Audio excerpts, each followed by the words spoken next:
Hello everyone, आप सभी का स्वागत है हमारे इस चैनल पे। जैसा कि आप लोगों को पता है कि ये जो चैनल है 11th-12th में जो स्टूडेंट पढ़ रहे हैं हिंदी मीडियम से, उनको काफ़ी ज़्यादा हेल्प करता है। अभी मैंने क्लास 12th इलेक्ट्रोस्टैटिक्स का सीरीज कंटिन्यू किया है। बहुत दिनों पहले मैंने 2 वीडियो लेक्चर वेक्टर्स पे बनाया था, ठीक है ना, तकरीबन 3-4 महीने पहले। और आज मैं वेक्टर को फिर से कंटिन्यू करने जा रहा हूँ, क्योंकि काफ़ी ज़्यादा जो 12th के स्टूडेंट हैं उनका रिक्वायरमेंट ये है कि सर पहले वेक्टर पढ़ा दो, उसके बाद आगे बढ़ो।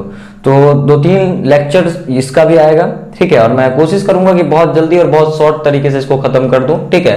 और इलेक्ट्रोस्टैटिक्स अपना कंटिन्यू रह जाएगा, ठीक है। और जहां मैं ऑफलाइन पढ़ाता हूं वहां के भी बच्चे बोले कि सर पहले आप वेक्टर पढ़ा दो, तो सभी को दिक्कत हो रहा है। तो सभी को देखते हुए मैं क्या करता हूं कि वेक्टर के जो सीरीज है, वेक्टर का जो सीरीज है उसको कंटिन्यू कर देता हूं। सो आज के लेक्चर में हम लोग देखने वाले हैं प्रॉपर्टी ऑफ वेक्टर, ठीक है। क्या देखने वाले हैं? प्रॉपर्टी ऑफ वेक्टर, सदिश के गुण। और आज के लेक्चर का मकसद जो है हमारा वो ये है कि दो सदिश के बीच कोण कैसे बनता है, एंगल बिटवीन टू वेक्टर्स, ठीक है, ये देखना। सो वीडियो को लास्ट तक देखना, काफी ज्यादा बेहतरीन वीडियो है, ठीक है। और आपको अच्छे तरीके से समझ में आएगा, कहीं भी ऐसा नहीं लगेगा कि रॉकेट के जैसा उड़ा दिया है, ठीक है। एकदम आसान तरीके से पढ़ेंगे, ठीक है। सो स्टार्ट करते लेक्चर को। उससे पहले मैं देख लेता हूं कि आपको हर एक चीज दिखाई दे रहा है या फिर नहीं दे रहा है, ठीक है। उसके बाद स्टार्ट करेंगे। चलिए, हर एक चीज प्रॉपर तरीके से दिखाई दे रहा है। अब मैं लेक्चर को स्टार्ट करने जा रहा हूं, ठीक है ना। चलो देखते हैं प्रॉपर्टी, उसके बाद देखेंगे हम लोग कि कैसे एंगल बनता है। तो सबसे पहला जो प्रॉपर्टी आता है इसमें, सबसे पहला जो प्रॉपर्टी आता है वो ये आता है कि जब हम किसी भी वेक्टर को थीटा एंगल से घुमाते हैं, चाहे हम क्लॉकवाइज घुमाएं चाहे हम एंटी क्लॉकवाइज घुमाएं, तो वो वेक्टर बदल जाता है, वो सदिश बदल जाता है। मैंने क्या बोला, एक बार फिर से सुने। जब किसी सदिश को हम थीटा कोण से घुमाते हैं, चाहे हम घड़ी की दिशा में घुमाएं चाहे हम घड़ी के विपरीत दिशा में घुमाएं, तो वो जो वेक्टर है हमारे पास, वो जो सदिश है हमारे पास, वो बदल जाता है। अभी तक आप लोगों ने क्या पढ़ा? अगर हमारे पास ये कोई वेक्टर है, मान लो कि ये वेक्टर ए बोल दिया मैंने इसको, तो ये जो इसका लेंथ है, ये जो इसका लेंथ है, ये किसको बतलाएगा? ये बतलाएगा परिमाण को। किसको बतलाएगा? परिमाण को बतलाएगा, ठीक है। और इसको हम लोग बोलते हैं सेंस। क्या बोलते हैं? इस जो आप एरो देख रहे हैं इसको बोलते हैं सेंस, ठीक है। और ये बतलाता है हमारा दिशा। क्या बतलाता है? दिशा। और वेक्टर में तो 2 चीज होता है, एक तो परिमाण, एक तो दिशा, मैग्नीट्यूड और डायरेक्शन होता है। अब क्या बोल रहा हूं मैं, पहला प्रॉपर्टी ये है कि जब आप किसी भी वेक्टर को थीटा एंगल से घुमाओगे, चाहे आप क्लॉकवाइज डायरेक्शन में घुमाओ चाहे आप एंटी क्लॉकवाइज डायरेक्शन में, मैं क्या बोल रहा हूं, चाहे आप क्लॉकवाइज घुमाओ चाहे आप एंटी क्लॉकवाइज घुमाओ, ठीक है, एंटी क्लॉकवाइज घुमाओ। क्लॉकवाइज को घड़ी की दिशा में घुमाना बोलते हैं, और एंटी क्लॉकवाइज मतलब घड़ी की दिशा विपरीत दिशा में। क्लॉकवाइज घुमाना मतलब ऐसे घुमाएं, एंटी क्लॉकवाइज मतलब ऐसे घड़ी के विपरीत दिशा में। किसी भी तरीके से अगर आप थीटा एंगल से घुमाते हो, चाहे आप 10 डिग्री से घुमाओ, 15 डिग्री से घुमाओ, 20 डिग्री से घुमाओ, 30 डिग्री से घुमाओ, तो आपका ये वेक्टर बदल जाएगा। सर वेक्टर बदलता क्यों है? वेक्टर बदलता क्यों है? देखो, वेक्टर में 2 चीज होता है, पहला मैग्नीट्यूड और दूसरा उसका डायरेक्शन। अगर हम मैग्नीट्यूड को सेम रखे, डायरेक्शन को बदल दे, फिर भी वेक्टर बदल जाएगा। अगर हम डायरेक्शन को सेम रखे, मैग्नीट्यूड को बदल दे, फिर भी वेक्टर बदल जाएगा। सर ऐसा हो सकता है कि एक वेक्टर सेम मैग्नीट्यूड और सेम डायरेक्शन है, सेम डायरेक्शन का है, और सेम वैसा ही एक दूसरा वेक्टर मैं बना लूं, तो बोलूंगा दोनों वेक्टर सेम होगा? जी बिल्कुल वो सेम होते हैं, और मैं आपको टाइप ऑफ वेक्टर में बताऊंगा। वैसे वेक्टर्स को हम लोग इक्वल वेक्टर बोलते हैं, वैसे सदिश को हम लोग समान सदिश बोलते हैं, ठीक है, बराबर सदिश बोलते हैं। फिलहाल वेक्टर बदलता क्यों है? या तो उसका मैग्नीट्यूड बदल जाए सर तो वेक्टर बदल जाएगा, या तो उसका डायरेक्शन बदल जाए, मतलब दिशा बदल जाए, तो वेक्टर बदल जाएगा।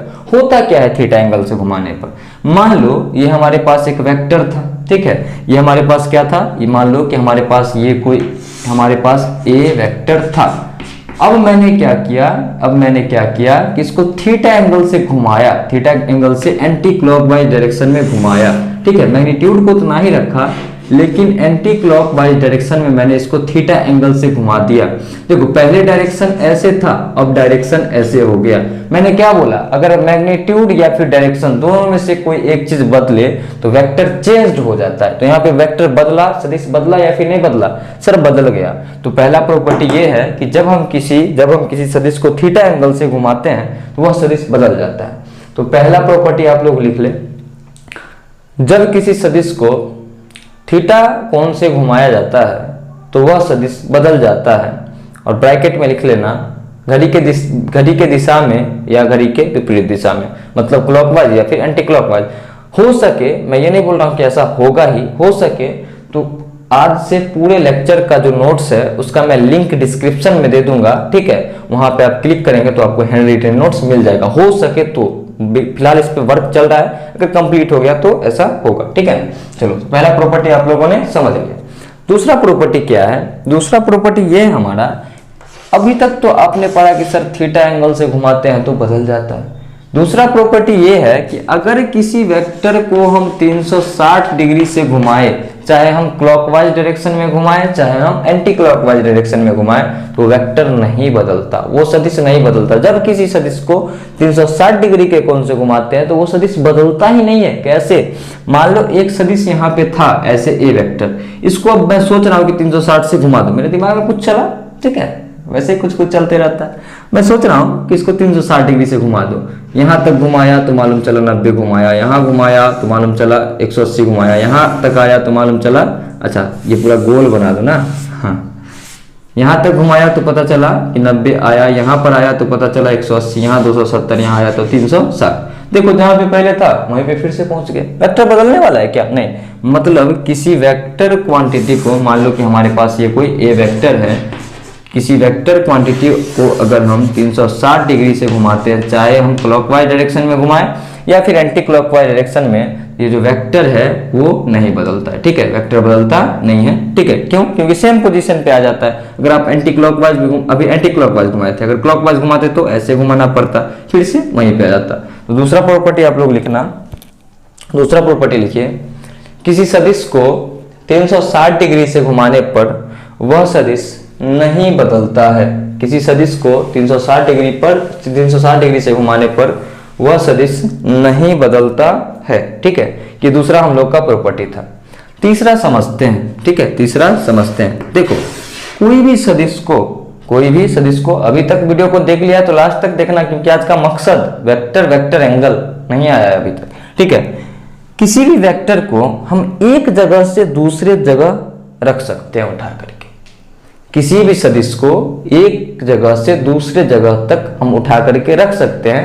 वेक्टर जो है ये फ्री टू मूव होता है, मतलब मूवेबल होता है, मतलब चलने लायक होता है, अपने मन से नहीं चलता। लेकिन हाँ, एक वेक्टर क्वांटिटी यहाँ पे रखा है तो उसको उठा करके हम कहीं पे अलग रख सकते हैं। दो कंडीशन फॉलो होना चाहिए। पहला तो ना ही उसका मैग्नीट्यूड बदलना चाहिए, और दूसरा ना ही उसका डायरेक्शन बदलना चाहिए। मैग्नीट्यूड नहीं बदलना चाहिए, इसका मतलब उसका लेंथ नहीं वेरी करना चाहिए, नहीं बदलना चाहिए, और डायरेक्शन जिधर सेंस है उधर ही रहना चाहिए, तो हमारा वेक्टर चेंज नहीं होगा, ठीक है। मतलब किसी भी वेक्टर को हम एक जगह से उठा करके दूसरे जगह पे रख सकते हैं। इसको बोलते हैं पैरेलल शिफ्ट ऑफ वेक्टर, ठीक है, सदिश का समांतर विस्थापन, ठीक है। मान लो फॉर एग्जांपल हमारे पास यहाँ पर कोई ए वेक्टर है, मैं चाहता हूं कि यहाँ पर ये ना रहे, यहाँ पर ये ना रहे, और इस वेक्टर को मैं उठा करके यहाँ पर ला दूं। कुछ नहीं करना, सेम लेंथ का एक वेक्टर बनाना है और उसी डायरेक्शन में हम बोलेंगे ये ए वेक्टर है, यहाँ से मैंने उठा करके यहाँ रख दिया। मैं चाहता हूँ कि इस वेक्टर को उठा करके यहाँ ला दूं। कुछ नहीं करना, डायरेक्शन जिधर है उधर ही रहने देना, इधर डायरेक्शन इधर ही रहने देना, सेम लेंथ का एक वेक्टर बना लेना है। हम बोलेंगे ये भी ए वेक्टर ही है, मन करेगा तो ऊपर भी कर सकते हैं। और भी एग्जांपल देखते हैं। मान लो कि हमारे पास इस डायरेक्शन में कोई ए वेक्टर है, ठीक है, कोई ए वेक्टर, या फिर मान लो इसको वी वेक्टर। हम चाहते हैं यहाँ नहीं चाहिए, हमको यहाँ चाहिए। कुछ नहीं करना है, इसका जो डायरेक्शन है वो सेम रखना है और लेंथ भी सेम रखना है। हमारे पास ये बन गया बी वेक्टर। मतलब एक सदिश को हम एक जगह से दूसरे जगह तक उठा करके क्या कर सकते हैं, रख सकते हैं, ठीक है। एक जगह से उठा करके दूसरे जगह तक रख सकते हैं। कंडीशन क्या है, ना ही उसका परिमाण बदलना चाहिए, ना ही उसका दिशा, जैसा कि मैंने आपको बताया। अब हम लोग समझना स्टार्ट करते हैं दो सदिश के बीच कोण कैसे बनता है, ठीक है। फिलहाल आप इसको नोट कर लें, उसके बाद मैं समझाता हूं।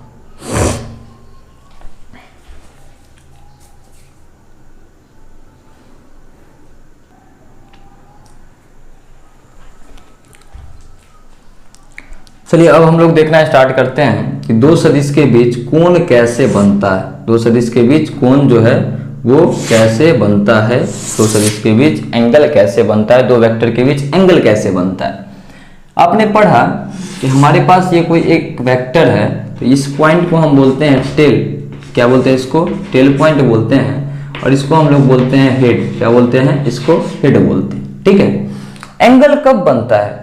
एंगल क्या है? कोण क्या है? दो रेखाओं के बीच का झुकाव। मान लो दो वेक्टर है हमारे पास। अच्छा एक बात बताओ, दो सदिश के बीच कौन बनता है? एक सदिश के बीच कभी भी कौन नहीं बनता। ठीक है ना। मान लो कि दो वेक्टर है हमारे पास, एक ए वेक्टर है और एक वी वेक्टर है। और वो जो वेक्टर है वो कुछ इस तरीके से है, वो वेक्टर है वो कुछ इस तरीके से है। मैंने बोला ये ए वेक्टर है और ये हमारे पास बी वेक्टर है। ठीक है। तो इसके बीच कुछ ना कुछ कोण बन रहा है। ठीक है। इसके बीच क्या बन रहा है? कुछ ना कुछ कोण बन रहा है, कुछ ना कुछ क्या बन रहा है? एंगल बन रहा है। अब क्वेश्चन ये है कि सर ये जो कोण बन रहा है, ये जो कोण बन रहा है, ये जो एंगल बन रहा है, ये तो दो सदिश के बीच बन रहा है। क्या इसको हम वेक्टर वेक्टर एंगल बोलेंगे? दो सदिश के बीच का कोण बोलेंगे? छोटा सा ट्रिक याद रखो, आपको हमेशा सही आंसर निकल के आ जाएगा। जब भी आपको दो सदिश के बीच कोण बनाना हो, जब भी आपको दो सदिश के बीच कोण बनाना हो, आप कोशिश करना या तो टेल को टेल से मिला दे, या तो टेल को टेल से मिला दे, टेल टू टेल, या फिर हेड को हेड से मिला दे, हेड को हेड से मिला दे, या तो टेल को टेल से मिला दे या तो हेड को हेड से मिला दे। ठीक है। ये हमारा पहला कंडीशन, ये हमारा दूसरा कंडीशन। दोनों में से कोई एक अप्लाई आप कर सकते हैं। आप जानते हैं टेल क्या होता है और आप जानते हैं हेड क्या होता है। अगर नहीं जानते हैं तो पिछला वीडियो लेक्चर आप देख सकते हैं। या तो दोनों वेक्टर का टेल पॉइंट मिलना चाहिए, नहीं तो हेड पॉइंट मिलना चाहिए। सर नहीं मिलेगा तो क्या करेंगे? वेक्टर को इधर से उधर करना तो सीखा, अभी तो जस्ट सीखा मैंने यहाँ पर कि एक वेक्टर को इधर से उधर उठाकर कर सकते हैं। कंडीशन, ना ही उसका डायरेक्शन बदलना चाहिए, ना ही उसका मैग्नीट्यूड बदलना चाहिए। सर बताओ तो बता रहा हूं। मान लो हमारे पास कोई ये ए वेक्टर है, ठीक है, और यहां से कोई एक वी वेक्टर है। सर इसके बीच भी तो कोण बन रहा है, इसके बीच तो कोण बन रहा है थीटा। क्या इसको वेक्टर वेक्टर एंगल बोलेंगे? नहीं बोलेंगे। क्यों? क्योंकि या तो हमको टेल से टेल को मिलाना है या तो हेड को हेड से मिलाना है। ठीक है। गलत जगह पे नहीं मिलाना है। ठीक है ना। या तो टेल को टेल से मिलाना है, नहीं तो हेड को हेड से मिलाना है। सर लेकिन सर यहाँ पर तो दिख रहा है ये हेड है और यहाँ पे ये तो टेल है, ये तो मिलने वाला है नहीं, मतलब वेक्टर वेक्टर एंगल नहीं बन रहा। ये एंगल वेक्टर वेक्टर एंगल है ही नहीं। क्यों? क्योंकि हेड टेल से मिल रहा है, तो वेक्टर वेक्टर एंगल नहीं है। कैसे बना सकते?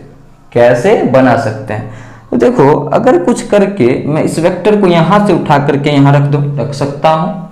थर्ड प्रॉपर्टी बोलता है इस वेक्टर को यहां से उठा करके यहां रख दूं तो इसका टेल और इसका टेल मिल जाएगा। क्या मिल जाएगा? मैं क्या करता हूं, इसी सेम लेंथ का एक वेक्टर बना लेता हूं उसी डायरेक्शन में और बोलता हूं ये ए वेक्टर है। अब इसका काम खत्म हो चुका है और अब जो कोण बन रहा है इसको हम बोलेंगे ये वेक्टर दो वेक्टर के बीच का एंगल है। समझ में आ गया? या तो टेल से टेल मिलना चाहिए, नहीं तो हेड से हेड मिलना चाहिए। नहीं मिल रहा हो तो ऊपर नीचे करके देख लेंगे। डायरेक्शन नहीं बदलना चाहिए और लेंथ नहीं बदलना चाहिए। ठीक है। साफ साफ बोले तो ना ही परिमाण बदलना चाहिए और ना ही दिशा बदलना चाहिए। क्लियर है? चलिए अब यहाँ पे सबसे इंपॉर्टेंट क्वेश्चन आता है और वो क्या आता है, यहाँ पर टेल से टेल तो मिल रहा है लेकिन दो बात है यहाँ पर। एक तो ये एंगल बन रहा है, एक तो ये एंगल बन रहा है और दूसरा हमारे पास ये भी एंगल बन रहा है। मतलब एक तो ये एंगल बन रहा है और एक तो ये एंगल बन रहा है। ये कितना बनेगा हमारा? 360 माइनस थीटा बनेगा। 360 माइनस थीटा।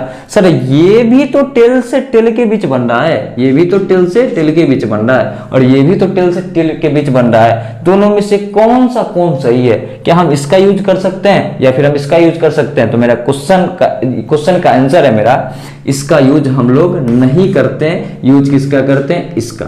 दो वेक्टर के बीच जब उसका टेल दूसरे वेक्टर के टेल से मिले या फिर पहले वेक्टर का हेड दूसरे वेक्टर के हेड से मिले तो दो पॉसिबिलिटी है। एक बड़ा एंगल बनेगा, मैं क्या बोल रहा हूं, एक बड़ा एंगल बनेगा और एक छोटा एंगल बनेगा।